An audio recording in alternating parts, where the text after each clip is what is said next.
दुनिया में कोई ना कोई किसी ना किसी से फास्ट है और यहाँ पे आपको काफ़ी कुछ मालूम होगा कि ये कार सबसे ज़्यादा फास्ट है, ये बाइक सबसे ज़्यादा फास्ट है और इसी तरह की कुछ मैं इंफॉर्मेशन आपको देने वाला हूँ इस वीडियो में कि कौन कौन किस कैटेगरी में फास्ट है। मेरा नाम है भारत शर्मा, आप देख रहे हो देखो इसको। आशा करता हूँ आज का दिन आपको बहुत अच्छा बीत रहा होगा।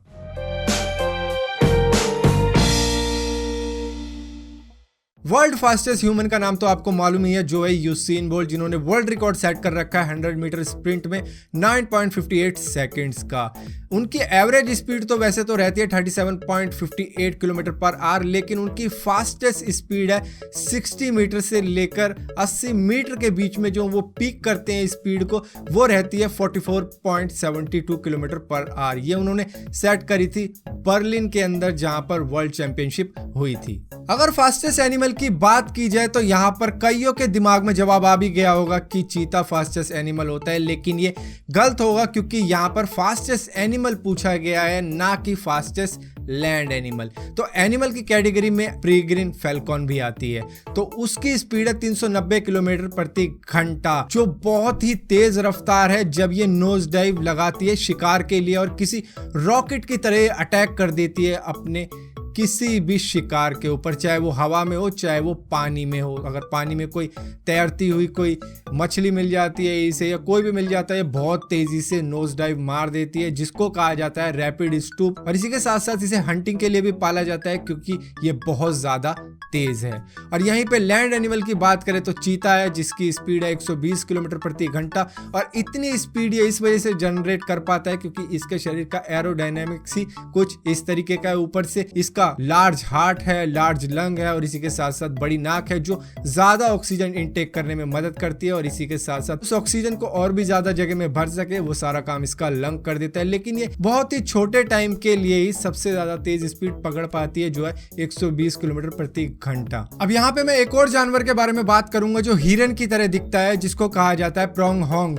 ये अमेरिका में मिलता है और इसकी स्पीड है 98 किलोमीटर पर आवर। लेकिन इसके अंदर एक खासियत है कि ये 56 किलोमीटर प्रति घंटा की स्पीड से करीबन 5 से 6 किलोमीटर तक इस स्पीड को मेंटेन कर सकता है और काफी ज्यादा दूरी तक दौड़ सकता है। तो इस वजह से इसको भी लिस्ट में डालना जरूरी लगा। अब यहीं पे अगर पानी में रहने वाले जीवों की बात करें तो इसमें सबसे ज्यादा फास्टेस्ट है सेलफिश, जिसकी फास्टेस्ट स्पीड होती है 112 किलोमीटर प्रति घंटा। लेकिन यहीं पे कुछ रिसर्चर्स का मानना है कि द ब्लैक मार्लिन भी काफी ज्यादा स्पीड जनरेट कर लेती है, जिसको माना जाता है कि वो 130 किलोमीटर प्रति घंटा तक भी जा सकती है। लेकिन यहाँ पे कुछ कंफर्मेशन नहीं है, तो इस वजह से इन दोनों को ही ऐड किया गया है। हालांकि इन दोनों का ये फीचर देखने में सेम ही लगता है। आगे इनके बहुत बड़ी नोज है जो पानी को काटने में इनकी बहुत ज्यादा मदद करती है और ये बहुत तेजी के साथ पानी को काटते हुए इतनी ज्यादा स्पीड जनरेट कर लेते हैं। इनकी लेंथ 16 फीट तक चली जाती है और शिकारी इनको हंट करने में काफी ज्यादा कोशिश करते हैं, क्योंकि इनको हंट करना, इनका शिकार करना एक ट्रॉफी के बराबर रहता है। 3 मई 1999 को ओक्लाहोमा के अंदर 21 घंटों में 74 टोर्नेडो आए थे, जिसमें से एक सबसे ज्यादा बड़ा था जो 1.5 किलोमीटर जितना चौड़ा था। ये F5 कैटेगरी का टोर्नेडो था और इसकी जो स्पीड थी वो थी 511 किलोमीटर प्रति घंटा, जो कि फास्टेस्ट स्पीड है। इसने काफी ज्यादा नुकसान कर दिया था, 8000 घर तबाह कर दिए थे, 46 लोगों की मौत हो गई थी और 800 लोग इंजर्ड हो गए थे। इसमें इतना ज्यादा नुकसान हुआ कि टोटल जो कॉस्ट बनी वो थी $1.5 बिलियन, जो कि अब तक का सबसे बड़ा नुकसान है किसी भी टोर्नेडो द्वारा किया गया। 2006 में नासा ने न्यू होराइजन नाम का एक स्पेसक्राफ्ट लॉन्च किया था, जिसका काम था रिमोट प्लैनेट्स की इंफॉर्मेशन निकालना, जैसे प्लूटो, निक्स, हाइड्रा, क्रोन। और यहाँ पर इस स्पेसक्राफ्ट की जो स्पीड थी अर्थ को लीव करने की, वो थी 58,536 किलोमीटर प्रति घंटा, जो कि फास्टेस्ट है अर्थ के अंदर। और इसी के साथ साथ 2018 में नासा ने पार्कर सोलर प्रोब नाम का एक स्पेसक्राफ्ट लॉन्च किया था, जिसका काम था सूरज के बहुत करीब से निकलने का।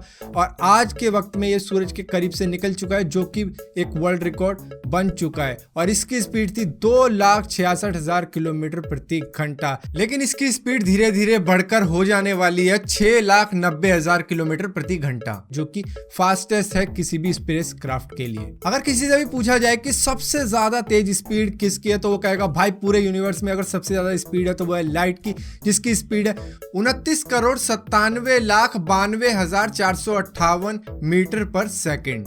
तो ये बात बिल्कुल ठीक है, लेकिन साइंटिस्ट का मानना है कि एक पार्टिकल है जिसको कहा जाता है टैक्योन, वो एक इमेजिनेशन है इनकी कि ये पार्टिकल कहीं हो सकता है जिसकी स्पीड लाइट से भी ज्यादा तेज होगी, और इसके ऊपर रिसर्च भी चल रही है, लेकिन इसके ऊपर डिटेल में वीडियो फिर कभी बनाई जाएगी, इसको मैं इसमें एक्सप्लेन नहीं करूंगा। अगर बात की जाए फास्टेस्ट कार की तो वो है थ्रस्ट एसएससी, जो कि किसी रॉकेट लॉन्चर की तरह लगती है, मिसाइल लगी हुई है इसके इंजन में ऐसा कुछ लगता है, और इसको थ्रस्ट सुपरसोनिक भी कहा जाता है। ये खाली वर्ल्ड रिकॉर्ड तोड़ने के लिए बनाई गई थी, जिसने Guinness book of world record में अपना नाम दर्ज करवा लिया है 1227 किलोमीटर प्रति घंटे की रफ्तार जनरेट करके, जो कि फास्टेस्ट है किसी भी लैंड व्हीकल के लिए। लेकिन अगर बात की जाए ऐसी कार की जिसको आप खरीद के रोड पे चला भी सकते हो, वो है हेनेसी वेनम F5, जिसने टॉप स्पीड जनरेट करी है 434 किलोमीटर प्रति घंटा की, और इसको आप रोड पे खरीद के चला भी सकते हो। अब आ जाते हैं फास्टेस्ट बाइक पे, तो यहाँ पे भी एक अजीब सी बाइक बनाई गई है सिर्फ वर्ल्ड रिकॉर्ड तोड़ने के लिए, जो बनाई थी रॉकी रॉबिन्सन ने। हालांकि इस बाइक का कोई नाम तो मुझे मालूम नहीं चल पाया, लेकिन इसने टॉप स्पीड जनरेट करी थी 605 किलोमीटर, जो कि वर्ल्ड रिकॉर्ड है किसी भी टू व्हीलर के लिए। लेकिन अगर बात करें ऐसी बाइक की जो आप खरीद के रोड पे चला सकते हो, तो वो है डॉज टोमाहॉक, जिसकी टॉप स्पीड है 567 किलोमीटर प्रति घंटा। स्काई स्क्रैपर बिल्डिंग तो आपने देखी होगी टीवी वगैरह में, या फिर आपने शायद सामने से भी देखी हो और आप गए भी हो वहां पे। और वहां पर अगर आप सोचो कि एक मंजिल से 105वीं मंजिल पर आपको जाना हो तो कितना ज्यादा टाइम उसमें लग सकता है, तो ऐसी बिल्डिंग्स में यूज किए जाते हैं फास्टेस्ट एलिवेटर। यहाँ पर शांघाई टावर है चाइना के अंदर, जहां पर मित्सुबिशी नाम की कंपनी है, जो जापानीज कंपनी है, उसने एक एलिवेटर लगाया जिसकी टॉप स्पीड है 73.8 किलोमीटर पर आवर की, यानी कि ये सिर्फ 1 मिनट में 1230 मीटर का डिस्टेंस कवर कर लेती है। अगर फास्टेस्ट हेलीकॉप्टर की बात की जाए तो यहाँ पे आता है यूरोकॉप्टर X3, जिसके अंदर लगे हुए हैं रोल्स रॉयस के 2 इंजन, जो कि किसी प्लेन की तरह लगाए गए हैं विंग्स निकालने के बाद में। वैसे तो हेलीकॉप्टर में सिर्फ ऊपर प्रोपेलर होता है जो घूमता है और उसको लिफ्ट देता है और आगे पीछे करता है, लेकिन यहाँ पर इन विंग्स का यूज किया गया है जहाँ पे इंजन लगाया गया है, और ये स्पीड जनरेट कर देते हैं 472 किलोमीटर प्रति घंटा की। वैसे तो इसको एक्सपेरिमेंटल यूज के लिए बनाया गया था, लेकिन ये वर्ल्ड वॉर 2 के अंदर ही नजर आया था सबसे पहले, और आज की डेट में भी ये बिल्कुल सही है और चलता भी है। और हैरानी की बात यह है कि वर्ल्ड वॉर 2 के टाइम से लेकर अब तक कोई इसकी स्पीड को बीट नहीं कर पाया है। अगर फास्टेस्ट ट्रेन की बात की जाए तो नंबर 1 स्पॉट पे आती है बुलेट ट्रेन, वो भी चाइना की, जिसका नाम है शांघाई मैगलेव, जिसकी टॉप स्पीड है 430 किलोमीटर प्रति घंटा, और इसके अंदर कोई भी व्हीकल नहीं है, मतलब कोई टायर वायर नहीं लगाया गया है, ये फ्लोट करती हुई चलती है, जिसमें मैगलेव टेक्नोलॉजी होती है, जिसमें मैग्नेट्स का यूज किया जाता है ट्रैक्स और ट्रेन के बीच में। अगर फास्टेस्ट प्लेन की बात की जाए तो दुनिया में सबसे ज्यादा फास्टेस्ट प्लेन रहा है लॉकहीड SR-71 ब्लैकबर्ड, जो कि अब रिटायर हो गया है। 1998 में इसे रिटायर कर दिया था यूएस एयरफोर्स ने, क्योंकि इनके 12 प्लेन डिस्ट्रॉय कर दिए थे एनिमी ने। हालांकि ये स्टाइल टेक्नोलॉजी से लेस प्लेन है, लेकिन फिर भी ये डिटेक्ट कर गया था, तो इसकी टेक्नोलॉजी पुरानी हो गई थी, तो इस वजह से उन्होंने नए प्लेन पे काम करना शुरू कर दिया और नए प्लेन बना दिए। तो इसकी जो स्पीड थी वो थी 3529 किलोमीटर प्रति घंटा, जो कि अभी तक की सबसे ज्यादा तेज स्पीड है किसी भी प्लेन की। तो फिलहाल के लिए इस वीडियो को यहीं खत्म करते हैं। अगर ये वीडियो आपको पसंद आती है तो इस वीडियो को लाइक जरूर करना, शेयर जरूर करना, और हाँ, मैं भी PUBG मोबाइल का फैन हूँ और मैं उसे खेलता हूँ अपने दूसरे चैनल पे, जिसका नाम है ये भारत, जिसकी लिंक मैं आपको डिस्क्रिप्शन में दे दूंगा, और वहां से भी आप मुझे देख सकते हो। मैं लाइव स्ट्रीम करता हूँ हर रात को, तो वहाँ पे आप मुझे मिल सकते हो, और इसी के साथ साथ मैं आपके साथ भी वहाँ पे खेल सकता हूँ। तो अगर आपको ये वीडियो पसंद आती हो, और आप इस चैनल को सब्सक्राइब भी कर सकते हो, और सब्सक्राइब करो तो बेल का आइकन भी दबा देना, वरना आपको पता भी नहीं लगेगा कि मैंने कोई वीडियो डाली भी है।